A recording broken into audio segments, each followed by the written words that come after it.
Assalomu alaykum, Kamaz ishqibozlari. Bugun sotuvimizda Kamaz 55 111 sizlarga holatni bitta tushuntirib o'tib ketaman, aka.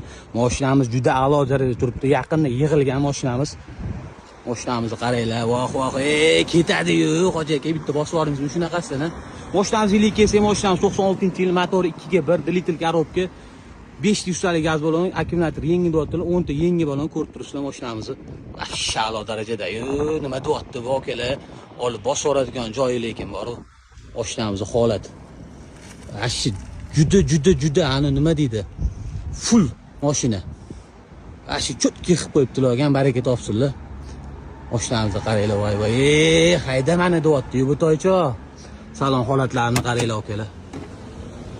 Yevro shipkalar. Sidena nima deyapti, aka? Yeng, salapanda-yu. Kim olyapti hozir mashina, aka? Eshikni yopilishini qaranglar. Gelikda yopiladi bu, keyin Kamazda yopiladi, akalar. Mashinamiz eng zo'ri bor, eng zo'ri. Gap so'z yo'q. Mashinamiz narxi kelsa, mashinamiz narxi 26 ming dollar deyapmiz. Pastki egalari nomerini qoldiraman. Telefon qilib bemalol savdolashsanglar bo'ladi. Olsanglar shunaqa mashina olinglar. Sog' bo'linglar.